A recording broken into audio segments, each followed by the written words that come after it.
बुद्धं शरणं गच्छामि।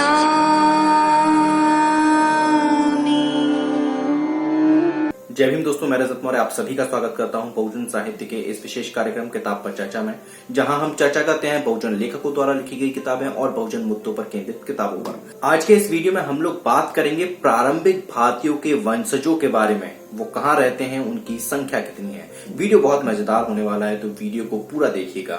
चैनल को अभी तक सब्सक्राइब नहीं किया है तो कर लीजिए, ताकि आने वाले सभी वीडियो का नोटिफिकेशन आप लोगों तक पहुंच सके। अगर आप लोग बहुजन साहित्य की आर्थिक मदद करना चाहते हैं तो यहाँ स्क्रीन पर मेरे अकाउंट डिटेल आपको शो हो रहे होंगे। उसके माध्यम से आप जितनी चाहे उतनी समर्थन राशि हमें भेज सकते हैं। अगर आप लोगों ने हमें हमारे सोशल मीडिया अकाउंट्स पर फॉलो नहीं किया है तो कर लीजिए, लिंक आपको डिस्क्रिप्शन बॉक्स में मिल जाएगा। आज के इस वीडियो में हम लोग इस किताब पर चर्चा करेंगे। इस किताब का नाम है आरंभिक भारतीय। हड़प्पा के लोग कौन थे, जाति व्यवस्था की शुरुआत कब हुई, क्या आर्य बाहर से आए थे।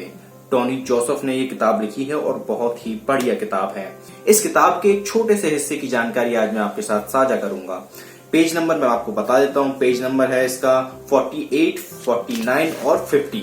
ये 3 पेज नंबर हैं। इन पेज नंबर पर जो जानकारी दी गई है वो मैं आपके साथ साझा करूंगा। इस किताब में बहुत ही अहम सवालों के जवाब दिए गए हैं। सवाल जैसे कि प्रारंभिक भारतीय जो आए थे कहीं बाहर से, वो कहाँ रहते हैं, उनकी संख्या कितनी है, वो कहाँ है।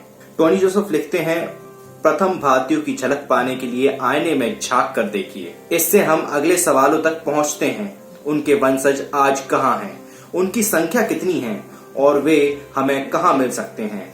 अगर आप उनके उन सबसे करीबी कुटुंबक वंशजों को जीवित देखना चाहते हैं, जिनकी दूसरी आबादियों के साथ बहुत ज्यादा मिश्रण नहीं हुआ है, तो आपको लिटिल अंडमान द्वीप जाकर ओंग को देखने की जरूरत है।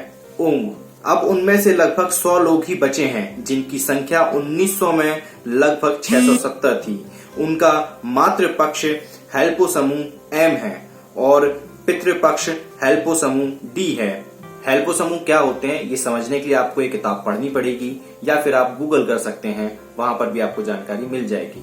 नहीं तो आने वाली वीडियो में मैं ये सारी चीजें आपको एक्सप्लेन कर दूंगा। इस किताब को खरीदने का लिंक आपको नीचे डिस्क्रिप्शन बॉक्स में मिल जाएगा, वहां से जाकर आप इस किताब को खरीद सकते हैं। वे उस वक्त खबरों में आए थे जब 2011 में एक नए शिशु का जन्म हुआ था, जिससे इस कबीले की आबादी बढ़कर 101 हो गई थी।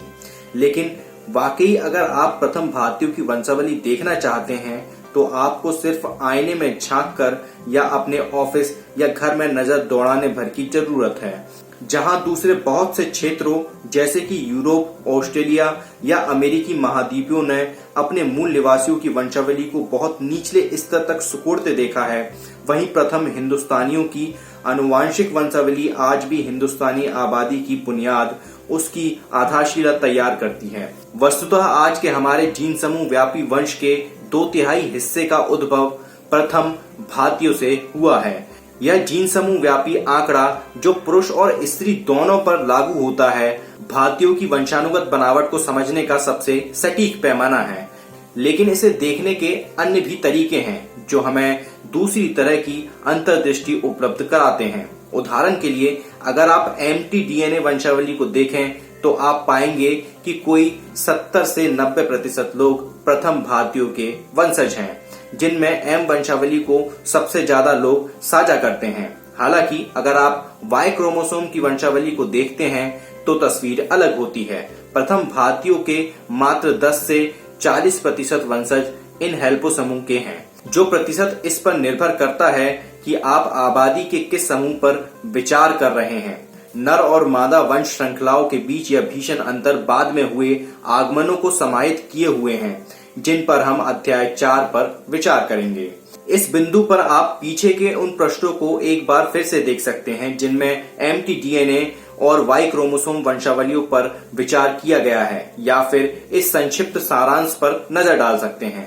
mtDNA एक अटूट श्रृंखला के तहत मां से बेटी में स्थानांतरित होता है, जबकि Y क्रोमोसोम इसी तरह पिता से पुत्र में स्थानांतरित होता है। इसीलिए जब हम कहते हैं कि mtDNA वंशावली के 70 से 90% के बीच के किसी हिस्से का उद्गम प्रथम भारतीयों में है, तो इसका मतलब है कि 70 से 90% भारतीय महिलाओं के मामले में अगर आप उनकी मातृपक्षीय वंशावली का उद्गम तलाशते हुए युगों पीछे जाएंगे तो आप एक ऐसी स्त्री तक पहुंचेंगे जो अफ्रीका से आई एक मूल प्रवासी थी और कोई 65,000 वर्ष पूर्व हिंदुस्तान पहुंची थी। इस पेज पर एक फोटो लगा हुआ है, वो मैं स्क्रीन पर लगा दूंगा तो आप लोग देख लीजिएगा। इसी तरह जब हम कहते हैं कि 10 से 40% वाई क्रोमोसोम वंशावलियां प्रथम भारतीयों के वंश की हैं, तो इसका मतलब है कि तमाम भारतीय पुरुषों के 10 से 40% मामले में अगर आप उनकी पितृपक्षीय वंशावली का उद्गम तलाशते हुए युगों पीछे जाएंगे तो आप एक ऐसे पुरुष तक पहुंचेंगे जो अफ्रीका से आया एक मूल प्रवासी था। इस तरह यहाँ एक सवाल पैदा होता है, अगर आपको किसी ऐसे व्यक्ति की पहचान करनी हो जो हम हिंदुस्तानियों को सबसे अच्छे ढंग से रूपायित करता हो, तो आपके हिसाब से वह कौन होना चाहिए? आदर्श रूप से उसे एक आदिवासी स्त्री होना चाहिए, क्योंकि उसी में आज सबसे गहरी जड़ों वाले और सबसे ज्यादा फले mtDNA M2 के धारण किए होने की संभावना है।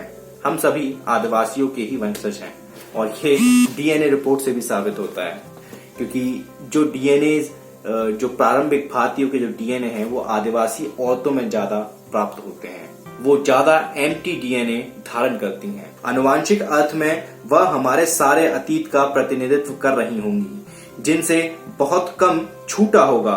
वह हिंदुस्तानियों की सबसे बड़ी संख्या के सबसे बड़े हिस्से को साझा करती हैं, फिर ये हिंदुस्तानी सामाजिक सीढ़ी के किसी भी पायदान पर क्यों ना हो, कोई भी भाषा क्यों ना बोलते हों और किसी भी हिस्से में क्यों ना रहते हों, क्योंकि हम सब बाहर से आए हुए हैं और हम सब मिश्रित हैं और वह यहाँ शुरू से ही थी और पूरी संभावना है कि वह 4,500 साल पहले हमें हमारी आज की शक्ल देने में सबसे ज्यादा योगदान करने वाले कालखंड के दौरान मोहनजोदड़ो की डांसिंग गर्ल, जिसकी तस्वीर इस पुस्तक के आवरण पर है, भी रही हो।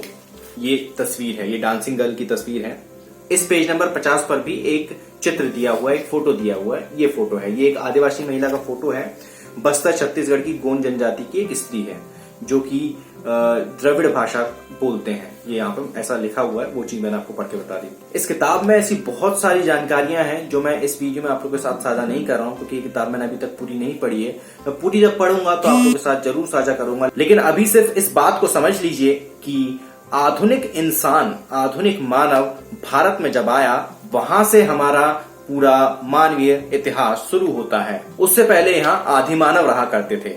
जो आधुनिक मनुष्य आए वो अफ्रीका से आए थे। मतलब जो आधुनिक मनुष्य हैं, आधुनिक मानव हैं, उनकी जन्मभूमि अफ्रीका है और वहां से कई हजारों सालों का सफर तय करके यहाँ भारतीय उपमहाद्वीप में आए थे। ये सफर आपकी समझ से परे है। ये सफर बहुत बड़ा और बहुत लंबा है। इस सफर के कुछ साक्ष्य मिलते हैं और कुछ नहीं मिल पाते।